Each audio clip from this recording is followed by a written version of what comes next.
For 10 long years, Grace and Daniel waited. Each day passed like a slow, heavy cloud. They prayed, they fasted, they visited doctors, they tried everything. But the one thing they desired most, a child, never came. Their house was quiet. The room they had prepared for a baby remained empty. Toys and baby clothes sat untouched. The crib stood as a reminder of dreams that never came true.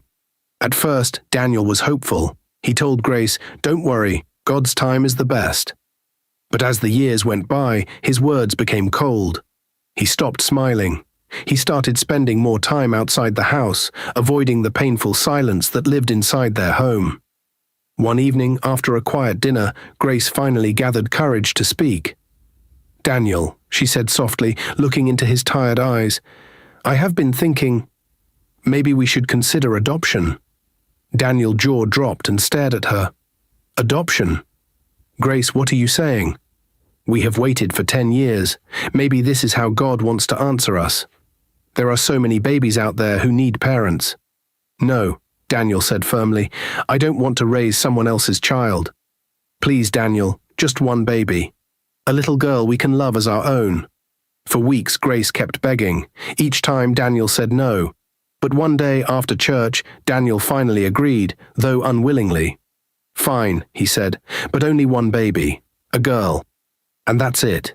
Grace was overjoyed. She hugged him tightly. "Thank you, my love. You won't regret this." The next morning, they went to the orphanage. The place was filled with children's laughter and small cries. A kind woman named Sister Margaret welcomed them warmly. "Good morning," she said. "You must be Mr. and Mrs. Daniel." "Yes," Grace smiled. "We are here to adopt a baby girl." Sister Margaret nodded. "Please, come with me." As they walked through the orphanage, Grace noticed a group of 6 little girls sitting quietly in a corner. They were holding hands, their faces filled with sadness. They looked so fragile and scared. Sister Margaret stopped and lowered her voice.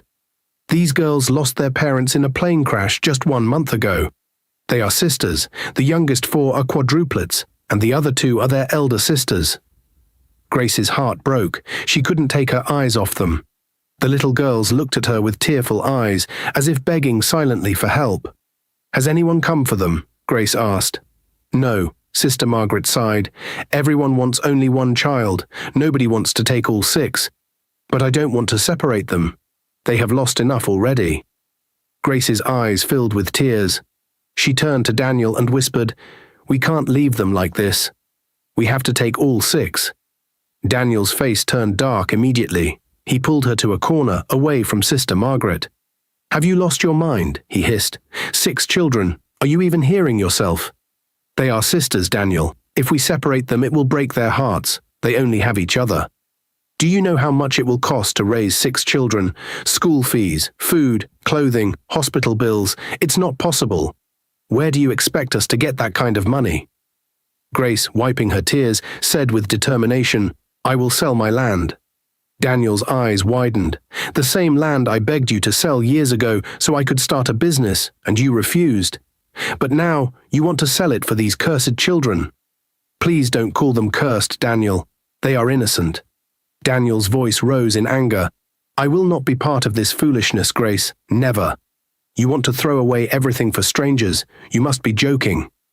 He walked away from her angrily and left the orphanage, returning home alone. Grace stood there, her heart pounding. Tears rolled down her cheeks.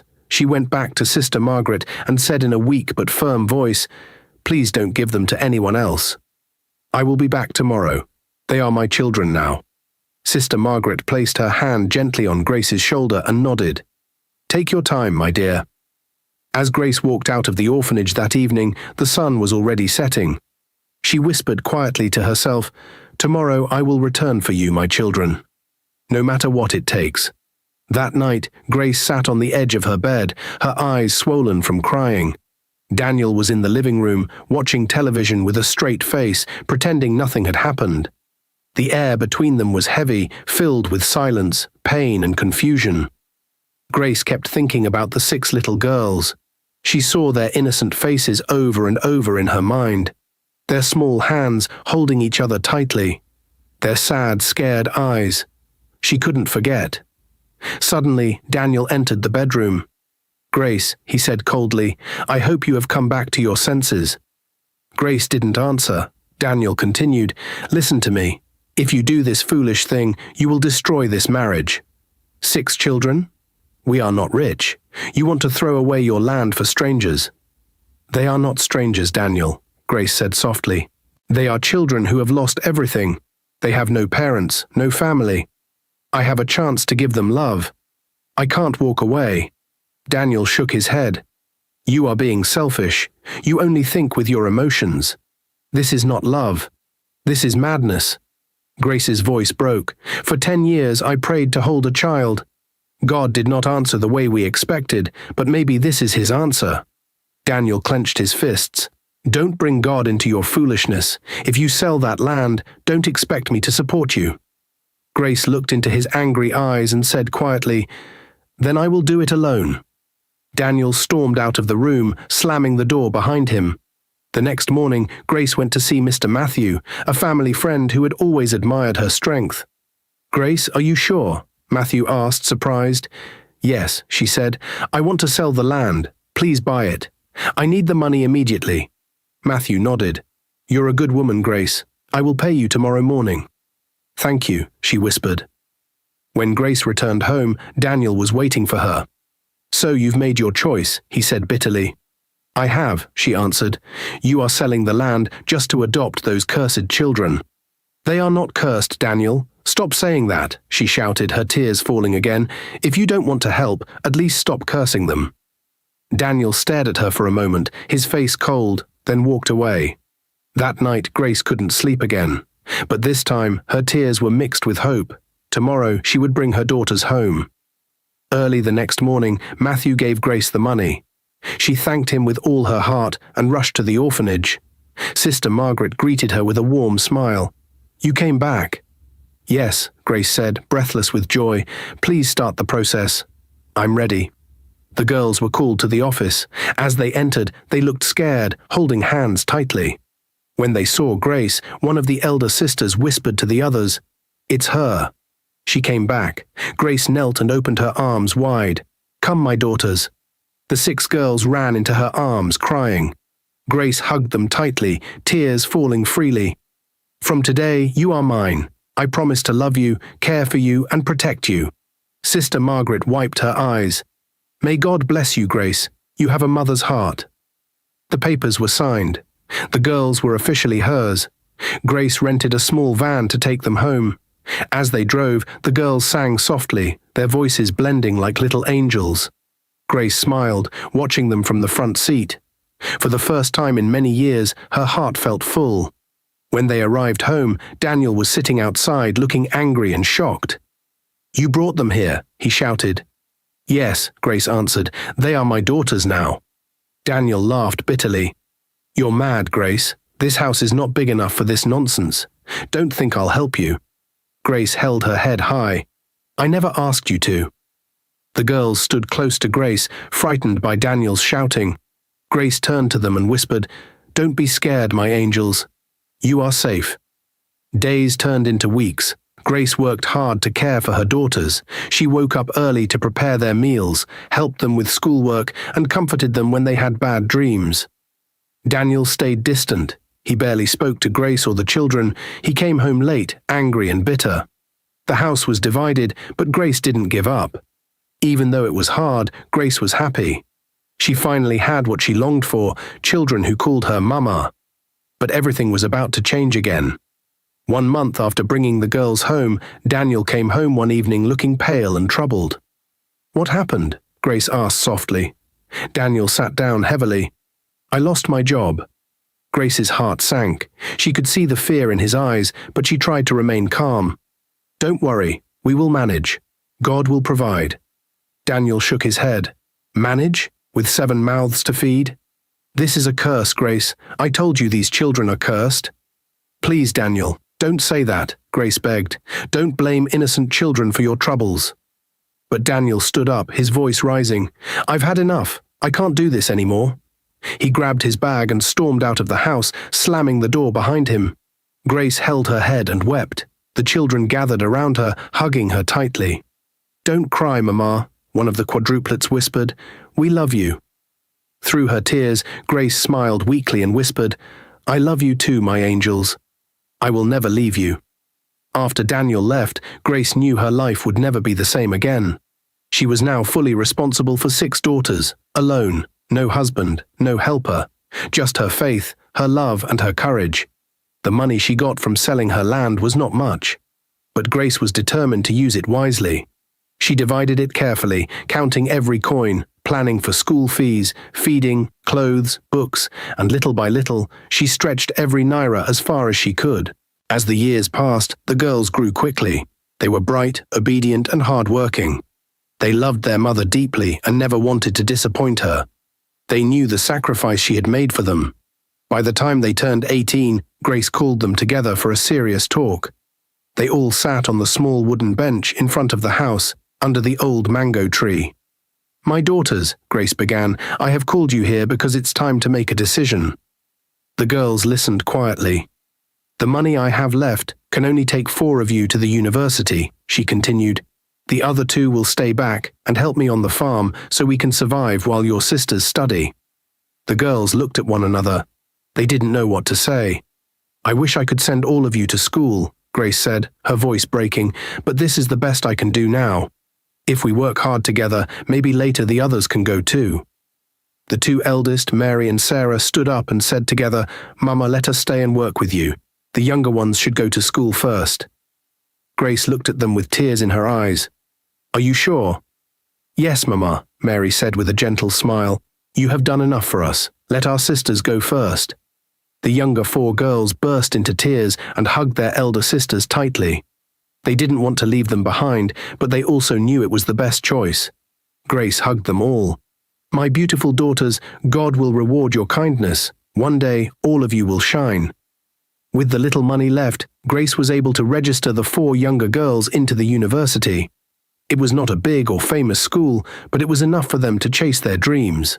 Back at home, Mary and Sarah woke up every morning before sunrise to work with Grace on the farm. They planted corn, yams, cassava, and vegetables. They sold the harvest in the local market. Every kobo they earned was carefully saved. Grace was no longer as strong as she used to be. The years of sacrifice had started to show on her face and body, but she never complained. The smiles of her daughters gave her strength. Sometimes at night, after a long day at the farm, Grace would sit under the moonlight with Mary and Sarah. They would talk, laugh, and dream about the future. "Mama," Sarah would say, "one day this farm will become a big business." "Yes, my child," Grace would reply, smiling. "With God, all things are possible."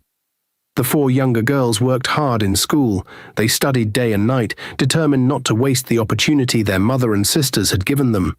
They lived a simple life at the university, sharing a small room, cooking their own food, and supporting each other. Every holiday, they would return home to help on the farm and spend time with their mother and elder sisters. The bond between them grew even stronger with each passing year. For years, Grace thought she had seen the worst of life. She had sacrificed everything for her daughters, and even though it was tough, they had survived with love and unity. But what she didn't know was that life was preparing another test for her faith and patience.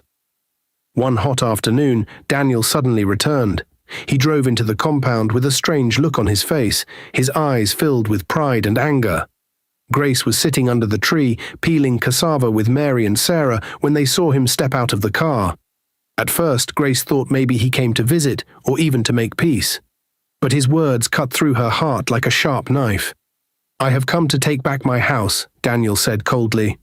Grace stood up slowly, confused. "What do you mean, Daniel?" "This house belongs to me," he said firmly. "I left it for you all these years because I pitied you. But not anymore." Grace was trembling. "Daniel, this house was built by both of us when we were still together. I raised our daughters here. I have nowhere else to go." Daniel laughed wickedly. "Those are not my daughters. They are cursed girls you adopted against my will. I have no part in them. I don't want graves living in my house." "Daniel, please," Grace begged, her voice shaking. "Don't do this. You left us. We have suffered enough." "That's your problem, not mine," Daniel replied heartlessly. "You chose those cursed children over me. Now pack your things and leave my house before I call the police." Mary and Sarah stood behind their mother, holding her hands tightly, tears rolling down their cheeks. "Please, sir, don't send us away," Mary pleaded. But Daniel ignored them. With no one to defend them, Grace had no choice but to leave. She packed what little they had and carried her daughters out of the house they had called home for so many years. With nowhere to go, Grace and the two girls found an abandoned, incomplete building at the edge of the village. The walls had no windows, the floor was bare, and there was no roof in some parts. At night, they could hear the howling wind, and sometimes wild dogs came close, but it was the only place they could stay. Still, Grace never allowed her daughters to lose hope. Every night, they knelt and prayed together. "My daughters," she would say, "this is not the end. God will turn our shame into glory." But even in their suffering, people still came to mock them. One afternoon, as Grace was cooking outside with firewood, an old friend, Felicia, came visiting. She stood, looking around with disgust written all over her face. "Grace, look at you," Felicia said, folding her arms, "living like a beggar with these cursed girls. I warned you years ago, but you refused to listen." Grace kept quiet, stirring the pot slowly, but her heart was heavy. Felicia continued, "You have suffered enough for them. Why are you still punishing yourself? You could come stay in my house. I have a spare room. You don't have to suffer like this." Grace looked up slowly. "Thank you, Felicia, but we are fine." "Fine?" Felicia laughed mockingly. "In this broken house, where rain and cold beat you every day? Grace, you are too stubborn. How are you even sure these girls will remember you when they finally make it? That's if they ever make it." "They will make it, Felicia," Grace said firmly. Felicia shook her head. "Don't fool yourself, Grace. They are females. Who knows if they will get pregnant before even finishing school? Girls of nowadays cannot control themselves." "Enough!" Grace suddenly shouted. Her voice was strong and sharp. "Felicia, don't you ever open your mouth and speak evil about my daughters again. I would rather sleep under the rain with my children than enter your house filled with curses and wickedness." Felicia laughed again. "I was only trying to help." "Your kind of help is poison. Keep your foolish help to yourself," Grace snapped. "We don't need it here." Felicia's eyes turned red with anger. "You are so ignorant, Grace, foolish and stubborn. That is why God punished you and refused to give you your own children." The words pierced Grace's heart deeply, but she stood strong. She pointed her finger at Felicia. "God gave me more than children. He gave me these daughters. I love them and they love me. And mark my words, Felicia, the same God you are mocking will raise them higher than you can ever imagine."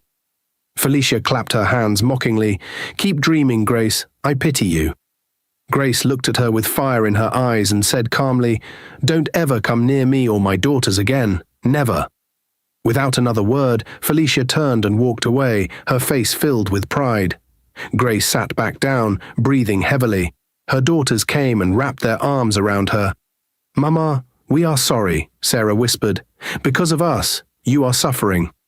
Grace smiled through her tears. "No, my angels, you are my greatest blessings. Don't ever say that again. The storm may be strong now, but the sun will shine again."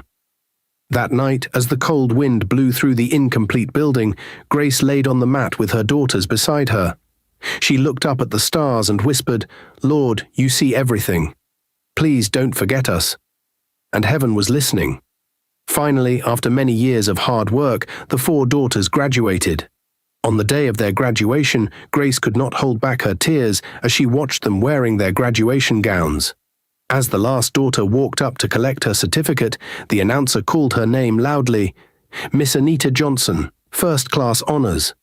The crowd cheered. Grace cried with joy as she whispered, "Thank you, Lord. You never forgot us." After the graduation, the girls rushed to their mother, surrounding her with hugs. "We did it, Mama," they all said in unison, tears running down their cheeks. After graduation, the 4 girls went into the world to find jobs. At first, it wasn't easy. They faced rejection after rejection. "Who are your parents?" some would ask. "What experience do you have?" others would say. But they never gave up. They were their mother's daughters. They carried her strength inside them. One day, everything changed. Anita, the youngest of the 4, got an interview at a big multinational company. She was nervous, but she remembered her mother's words. "Walk with your head high, my daughter. You are the child of a queen." When Anita walked into the interview room, the CEO himself was sitting there.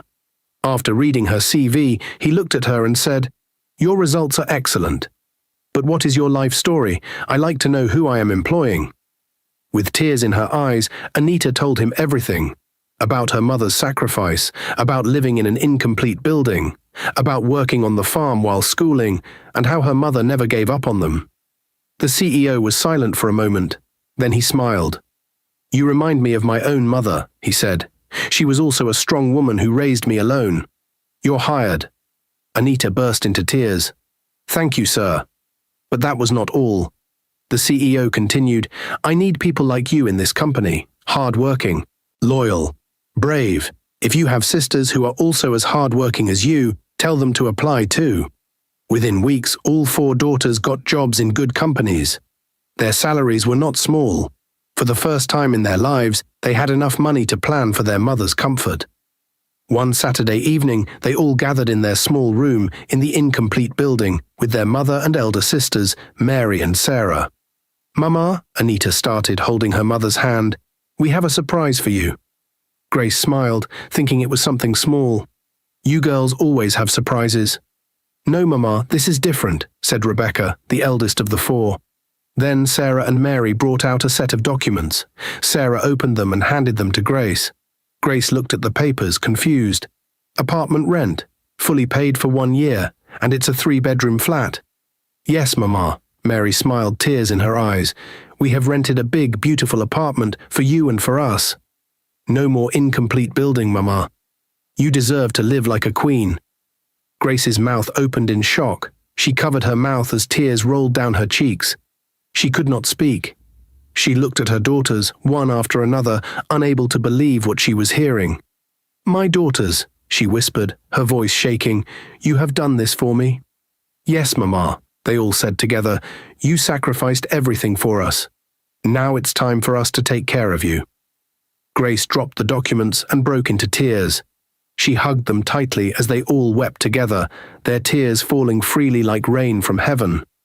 After some minutes of weeping, Grace raised her head and said, "You girls have restored my dignity. May God bless you. May God lift you higher than you can ever imagine." "Amen," they all replied loudly. The next day, they packed their few belongings and moved into their new apartment. As she entered the apartment for the first time, Grace stopped at the door, knelt down and said, "Lord, this is your doing. Thank you for remembering me." Mary and Sarah also got registered into school with the help of their younger sisters. They had waited for years, but finally they too were now starting their own education. "Mama," Mary said one night, "now it's our turn. We will study hard, just like our sisters, and make you even prouder." Grace held both of their hands. "My daughters, my heart is full. I am the happiest mother on earth." But the news of their success began to spread in the village. Many people who once mocked Grace started praising her. Some even said behind her back, "We never thought those cursed girls would make it." One afternoon, as Grace was coming back from the market, she met Felicia, the same friend who had once mocked and insulted her years ago. Felicia stood with her mouth open, surprised to see Grace wearing beautiful clothes, carrying bags of groceries, and smiling like a true queen. "Grace, is this you?" Felicia said, trying to force a smile. Grace looked at her calmly. "Yes, Felicia, it's me. I heard your daughters are now working in big companies. I even heard they rented a big house for you." God is wonderful," Grace smiled. "Yes, Felicia, God is indeed wonderful."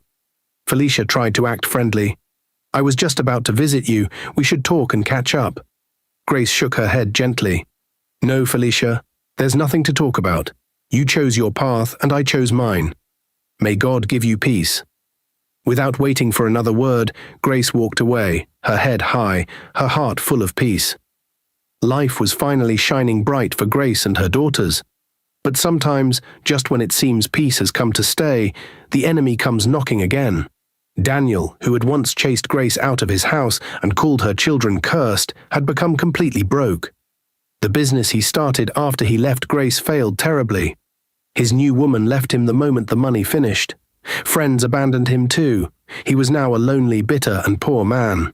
One evening at a local bar, Daniel overheard some men talking about Grace's daughters. "Have you heard? Those girls their mother adopted are now working in big companies. Big salaries, big house, fine cars." Daniel's ears stood sharp. "Which girls?" he asked. "The ones Grace adopted after he left her," one man said. "Now they are rich. I heard one of them even works with a foreign company." Daniel's eyes turned red with jealousy. He could not believe his ears. All these years, he was suffering while Grace and the same girls he called cursed were now successful. That night, Daniel could not sleep. Evil thoughts filled his heart. "I must find my way back into that house. After all, I am still Grace's husband. She cannot enjoy while I suffer." The next morning, Daniel managed to get Grace's phone number from one of her old neighbors and called her. Grace was resting in her apartment when her phone rang. She saw the caller ID and froze for a moment. It was Daniel. She picked the call slowly. "Hello?" "Grace," Daniel's voice came, soft and humble. "It's me, Daniel." Grace was silent for a few seconds, then said coldly, "What do you want, Daniel?" "Grace, my dear, I have come to realize my mistakes. Please forgive me. I was foolish. You were right all along. Can we please be a family again? I am suffering. Please let us start afresh." Grace's chest boiled with anger. The same man who cursed her children now wanted to come back because they were successful. She took a deep breath and said firmly, "Daniel, you left us when we needed you most. You called my daughters cursed. You threw us into the streets. Now that they are successful, you want to come back. You are a shameless man. Grace, please, don't ever call my phone again," she snapped. "Go back to where you came from." Before Daniel could say another word, Grace cut the call and blocked his number. Daniel was furious at her rejection. His eyes burned with hatred. "You will regret this, Grace," he shouted into the empty room. Blinded by anger, Daniel visited a native doctor. The old man sat in front of a burning pot of herbs and asked, "What do you want me to do for you?" "I want you to make those girls hate their mother. Make them turn against her and bring me back into the house." The native doctor smiled wickedly. "It will cost you." Daniel sold his last valuables to pay. The native doctor performed all kinds of rituals. He called spirits, poured blood on idols, and made incantations. But nothing worked. The girls continued to love their mother, and Daniel became more frustrated. When his plans failed, Daniel moved to a more dangerous path. Through a bad friend, he found criminals who specialized in blackmail.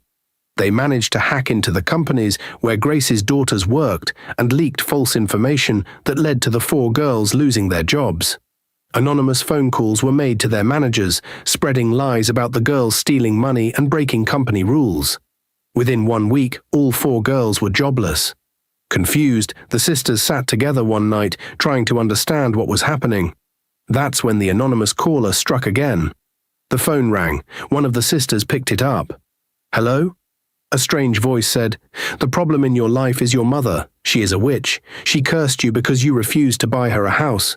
She wanted you to suffer."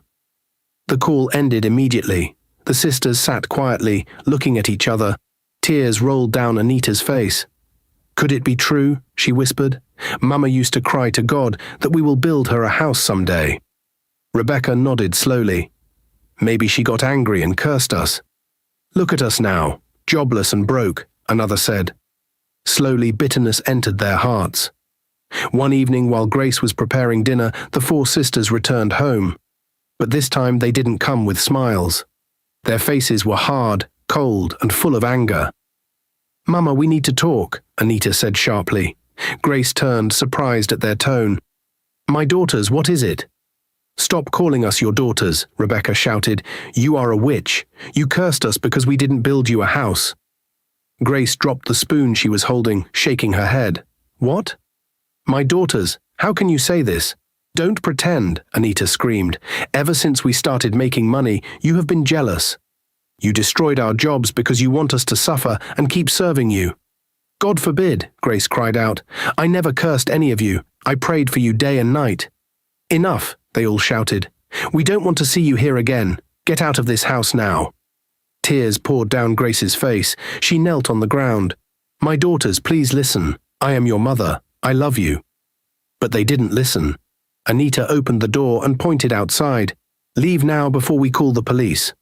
With a broken heart, Grace picked her small bag and walked out of the house where she once found joy. Outside, she sat under a small shed, weeping like a child. Grace had no idea where to go. As she sat at a small local restaurant late that evening, she picked up her phone and called Mary and Sarah, who were still in school. When the elder sisters heard what happened, they were furious. "How could they do this to you, Mama?" Mary cried on the phone. "We are coming right now."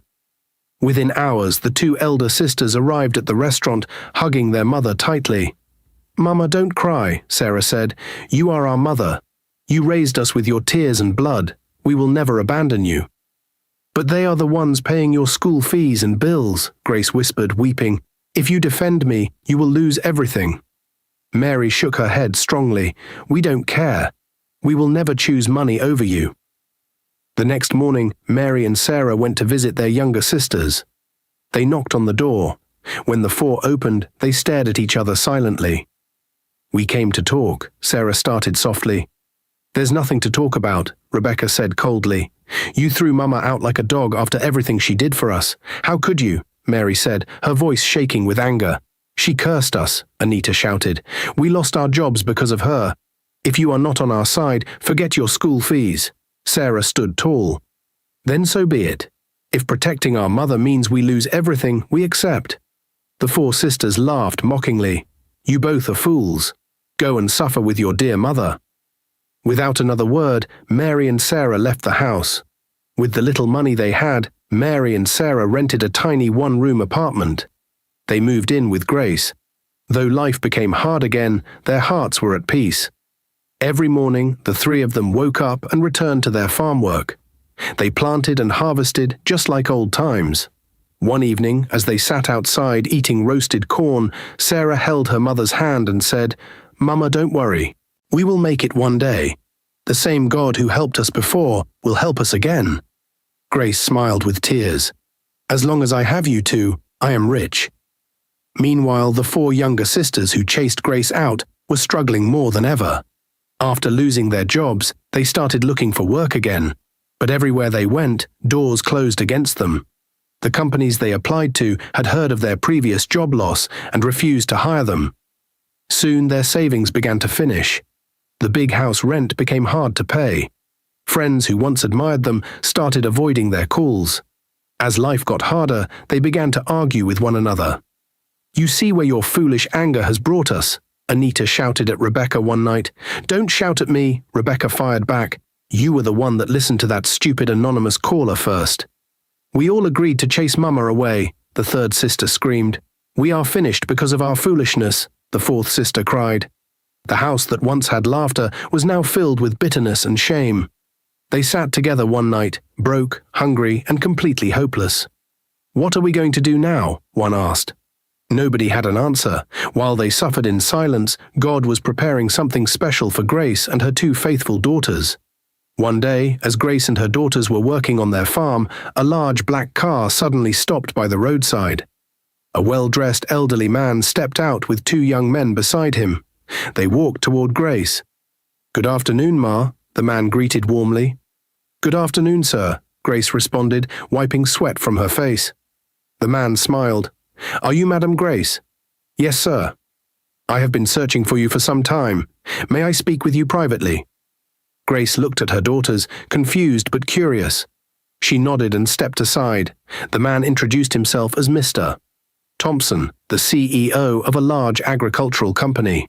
He continued, "Some years ago, one of my junior staff at the university told me the story of a woman who adopted 6 orphan girls and raised them alone. That story touched me deeply. Since then, I've always wanted to meet you." Grace was speechless. He continued, "Recently, your daughter Anita applied for a job in my company. Though her file was rejected due to her previous records, her story came back to me. After deep investigation, I discovered what really happened. That you were falsely accused. Someone wanted to destroy you and your daughters." Grace's eyes filled with tears as she listened. "My company believes in second chances, especially for good people. I have come today to offer all 6 of your daughters jobs. Not just any jobs, but positions that will change their lives." Grace covered her mouth in shock. "Sir, I don't know what to say." "Say yes," Mr. Thompson smiled, "because you deserve it. You raised 6 daughters with love, and you never gave up. I want to help rewrite your family's story." Grace dropped to her knees and cried, "Thank you, sir." "May God bless you." 2 weeks later, Mr. Thompson personally invited all 6 daughters to his office. When Anita, Rebecca, and the other 2 heard about the offer, they could not believe their ears. They came with their heads bowed in shame, afraid to face their mother again. They were too ashamed to even look into Grace's eyes. "Mama," Anita started, breaking into tears, "we don't deserve your forgiveness." Rebecca knelt beside her. "We were foolish. We allowed anger and lies to blind us. We chased you away like a stranger. Please forgive us." The other 2 joined them, crying bitterly. Grace stood quietly, tears rolling down her cheeks. She looked at her 2 elder daughters beside her, then looked at the 4 kneeling girls. "My children," Grace whispered, "I carried all of you in my heart even before you called me Mama. I loved you when you had nothing. How can I stop loving you because of mistakes?" She knelt down and embraced them all tightly. They wept together, shaking. "Mama, we promise never to hurt you again," Anita cried. "I forgive you," Grace said softly. "Let us leave the past behind. God has given us a new beginning." The following week, all 6 daughters resumed work at the agricultural company. Mr. Thompson placed each of them in good-paying positions according to their degrees and talents. The joy in the family returned. For the first time in many years, all the daughters were back under one roof, united with their mother, living as one happy family again. With their first salary, they surprised Grace with another gift, a brand new house, fully furnished and located in one of the finest areas in town. When Grace saw the house, she burst into uncontrollable tears. From living in an incomplete building to this mansion. "Lord, who am I that you are so mindful of me?" she whispered in prayer. Mary and Sarah also continued their studies while working part-time in the same company, sponsored fully by Mr. Thompson. But while peace had found Grace's house, evil was still burning in Daniel's heart. When Daniel heard that Grace and her daughters were not only back together, but now living happily in a new house with great jobs, his anger boiled like fire. "What kind of woman is this?" Daniel shouted in his empty room. "After everything I did, she still rose again?" He paced up and down like a madman. "No, I will not allow this. I must finish what I started." Without thinking, Daniel decided to return to the native doctor, hoping to try stronger charms to destroy Grace and her daughters completely. "I will teach them a lesson this time," he said angrily. That evening, Daniel left his house and started walking to the native doctor's shrine. As he approached the main road, it was already dark. Daniel, filled with anger and not paying attention, stepped onto the busy road, trying to cross quickly. Suddenly, a loud noise filled the air. A speeding car came from nowhere. The driver was drunk and had lost control of the steering. In a flash, the car hit Daniel with full force. His body was thrown into the air like a rag doll and landed heavily on the roadside. By the time people gathered, Daniel was already dead. The driver was arrested, but Daniel's life had ended instantly, without mercy. When the news reached Grace and her daughters, there was complete silence in the house. "Mama," Sarah whispered, "they said Daniel is dead. He was hit by a car last night." Grace sat quietly, looking into the air. After a long pause, she spoke softly. "Vengeance belongs to God. I have no joy in anyone's death, but he brought this upon himself." Her daughters nodded. None of them felt pity. The man who once called them cursed, who tried to destroy their mother and tear their family apart, had reaped the fruit of his wickedness. They simply prayed, "Lord, may your will be done." Years passed peacefully after Daniel's death. Grace's daughters continued to grow in their careers. Each of them succeeded greatly in their different fields. Some became managers, others business owners, and some even traveled abroad for international projects. But no matter how far they went, they always returned home to their mother. They never forgot her sacrifices. One by one, the daughters found love and got married to good men who respected and loved their mother like their own. The weddings were grand, filled with joy and beautiful tears. Grace, dressed in elegant clothes, sat with pride at each wedding, watching her daughters walk down the aisle.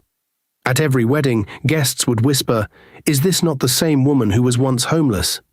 Look at what God has done for her." Grace would simply smile, tears filling her eyes, and say, "Indeed, God is faithful." In her old age, Grace lived peacefully in her beautiful home.